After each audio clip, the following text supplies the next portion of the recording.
So let's read the question. Number of matrices A is equal to A, B, C, D, where A, B, C, D belongs to -1, 0, 1, 2, 3, and so on 10, such that A equal to A inverse is this. Question को solve करने के लिए ये concept हम इसमें क्या use करेंगे?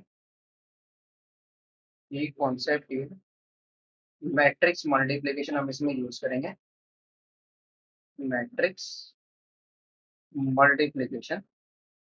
And जो हमारे पास ए इनवर्स इनटू में ए के इक्वल होता है, हमारी क्या होती है? आइडेंटिटी मैट्रिक्स के इक्वल। नाउ क्वेश्चन के अंदर हमें गिवन दैट जो मैट्रिक्स ए हमारे पास वो क्या है? A B C D two cross two के मैट्रिक्स है।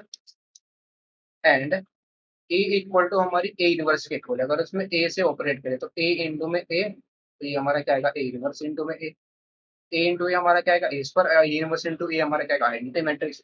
ए स्क्वायर हमारे पास क्या आ गई? आइडेंटिटी मैट्रिक्स इक्वल आ गई। तो this implies A B C D और इंटू में ए बी सी डी इसकी मल्टीप्लाई हमारे आइडेंटिटी मैट्रिक्स इक्वल आएगी। तो ये हमारा कितना आ जाएगा? A square plus B C and A B plus B D, और यहाँ पर क्या आएगा हमारे पास? ए सी प्लस सी डी, और यहाँ से हमारा क्या आ जाएगा? B C plus D square is equal to identity matrix हमारी 1 0 0 1 होती है। दिस इंप्लाइज यहाँ से हम इसको कंपेयर करेंगे, A square plus B C हमारा किसके इक्वल आएगा? 1 के इक्वल आएगा। A B plus B D is equal to 0, इसको हम लेट कर लेंगे फर्स्ट, इसको हम लेट कर लेंगे सेकंड, और थर्ड हमारा क्या आएगा? A C plus C D is equal to 0, इसको हम लेट कर लेंगे थर्ड, और लास्ट में हमारा क्या बचा? B C plus D square equal to क्या आएगा हमारा? 1 के इक्वल, इसको हम लेट कर लेंगे 4। नाउ अगर हम यहाँ पर इक्वेशन नंबर फर्स्ट और इक्वेशन नंबर फोर्थ को यूज करते हैं, from equation number 1 and equation number 4, 1 में से हम 4 को सेपरेट कर रहे हैं। बीसी से हमारा बीसी कैंसिल आउट हो जाएगा, तो ए स्क्वायर माइनस का डी स्क्वायर किसके इक्वल आ जाएगा? 0 के इक्वल आ जाएगा। तो यहाँ से हमारे पास ए माइनस डी और इंटू में ए प्लस डी किसके इक्वल आ जाएगा? 0 के इक्वल आ जाएगा। यहाँ पर हम केस क्या ले रहे हैं? ए प्लस डी, तो दिस इंप्लाइज यहाँ से हमारा क्या आएगा? या तो ए प्लस डी हमारा 0 हो या ए माइनस डी हमारा 0 हो। दो केस यहाँ पर पॉसिबल है। केस फर्स्ट,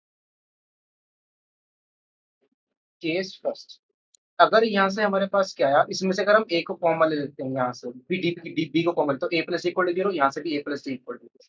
फर्स्ट केस हम क्या ले रहे हैं? A plus D equal to अगर हमारा क्या है? 0, A plus D equal to 0।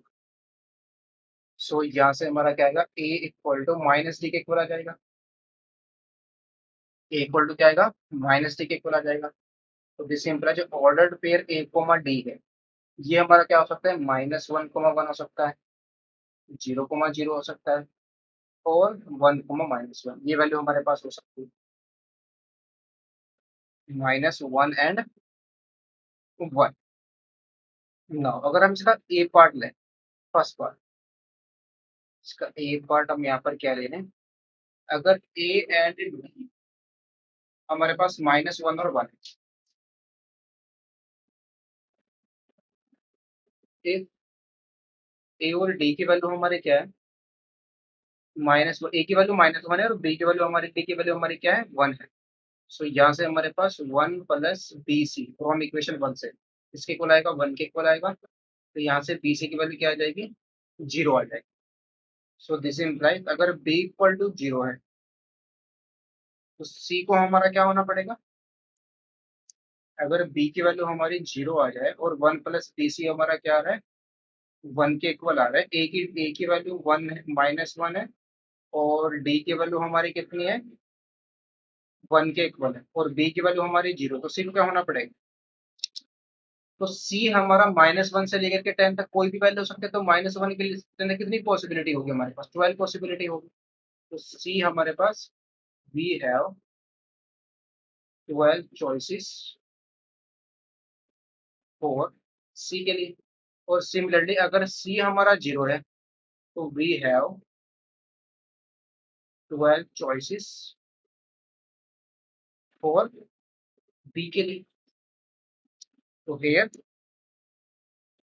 अगर हमारे पास क्या है, तो 12 चॉइस, अगर हम बी के वैल्यू हम जीरो ले लेते हैं तो इन 12 पॉसिबिलिटीज में 12 चॉइसेस में हमारे पास क्या होगा, जीरो भी रिपीट करेगा 2 टाइम्स,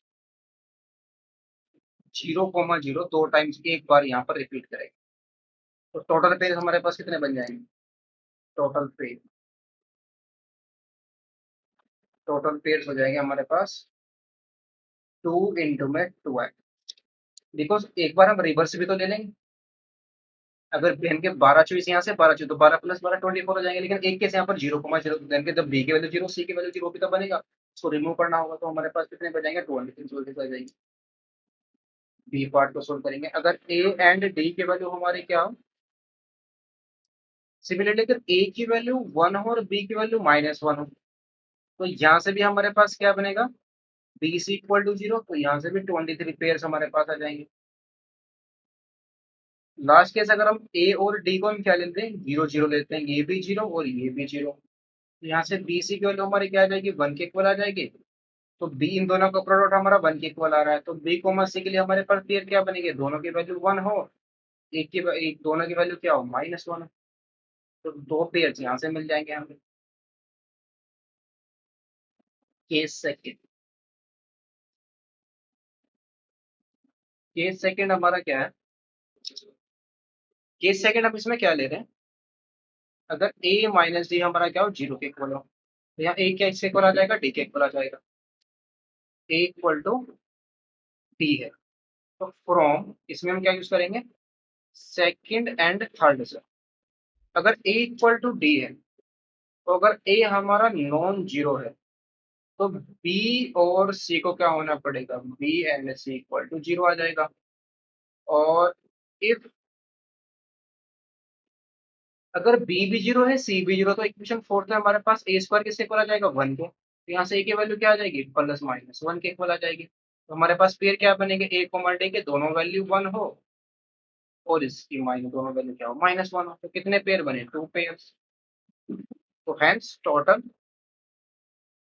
मैट्रिक्स हमारे पास कितने आ जाएंगे, 23 + 23, सभी के स्क्वायर कर देंगे, 2 + 2, तो हमारे पास कितना आया, 50 पेयर्स। तो हैंस टोटल मैट्रिसेस हमारे पास आ जाएंगे, हैंस टोटल मैट्रिसेस कितनी होंगी, 50। Hope you understood it well, best of luck, thank you.